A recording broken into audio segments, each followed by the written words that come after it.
तर मुख्यमंत्री देवेंद्र फडणवीस सध्या बोलतायत, आपण थेट जाऊया। अनेक स्तरावर त्यांच्या चर्चा चाललेल्या आहेत। काही ठिकाणी महायुती झाली आहे, काही ठिकाणी झालेली नाही आहे। स्थानिक स्तरावरच हे सगळे निर्णय होत आहेत, त्यामुळे परवापर्यंत तुम्हाला चित्र स्पष्ट दिसेल। जागा वाटपाचा काही कलह आहे का? जागा वाटप वरून होतच नाही।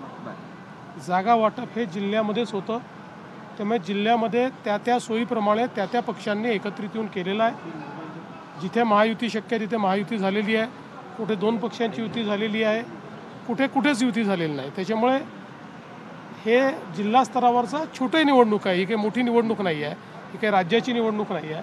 त्यामुळे तिथल्या परिस्थितीप्रमाणे निर्णय होत असतात। हाच निकष महापालिकेला पण आहे। महापालिकेमध्ये वेगळा निकष होतो। याचं कारण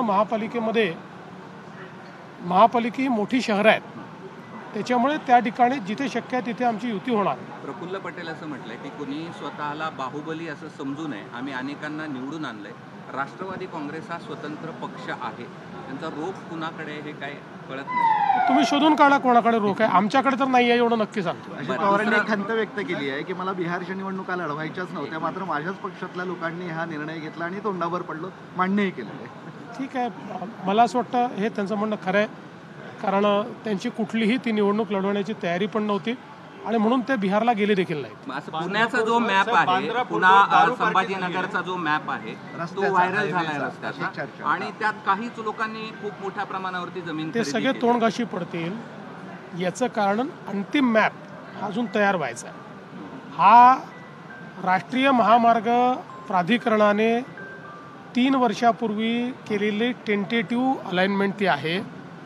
आता अलाइनमेंट जी आहे ती MSIDC करते, त्याच्यामुळे आणि एकदा ती अलाइनमेंट फायनल झाली की तो पब्लिक डॉक्युमेंट असतो, तर काही लपवाछपवी नसते त्याच्यामध्ये, तो पब्लिक डॉक्युमेंट होतो। त्यामुळे मला असं वाटतं की आता हे जे काही स्पेक्युलेशन चालले आहेत, जेव्हा अंतिम आराखडा होईल तेव्हाच लक्षात येईल। लोकांच्या दुखण्याचा प्रश्न आहे, औरंगाबाद पुणे जो रस्ता आहे संभाजीनगर तो गेली काही महिने खराब आहे। 5 तास 6 तास 7 तास दिवाळीत 8 तास कुणी रिपेअरच करत नाही। या संदर्भात राष्ट्रीय महामार्ग प्राधिकरणाला विनंती केलेली आहे, त्यांनी आम्हाला सांगितलंय की ते त्याचं रिपेअर्स हातात घेत आहेत। आपण पत्र लिहिलं होतं, दारू पार्टी झाली आणि त्याला राज्य उत्पादन शुल्क विभागाने परवानगी दिल्याची माहिती, त्याचा व्हिडिओ व्हायरल। अशा प्रकारची पार्टी व्हिडिओ मला काही लोकांनी सांगितलं, मी बघितलेला नाही, पण त्याला जर परवानगी दिली असेल तर कारवाई केली जाईल।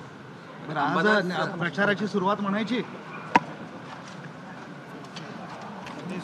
तर शक्य तिथे युती म्हणून लढणार असं फडणवीसांनी स्पष्ट केलंय। स्थानिक स्तरावर युतीचा निर्णय होईल हे देखील त्यांनी सांगितलेलं आहे। त्यामुळे या स्थानिक निवडणुकांचं जागा वाटप हे त्या स्तरावरच होतं। महापालिकांच्या बाबतीत शक्य तिथे आम्ही युती करू असं देखील मुख्यमंत्री देवेंद्र फडणवीस यांनी स्पष्ट केलंय। तर आज मुख्यमंत्री देवेंद्र फडणवीस छत्रपती संभाजीनगरच्या दौऱ्यावर आहेत आणि त्या दरम्यान देवेंद्र फडणवीसांनी ही सविस्तर प्रतिक्रिया दिली आहे। एबीपी माझा, उघडा डोळे बघा नीट।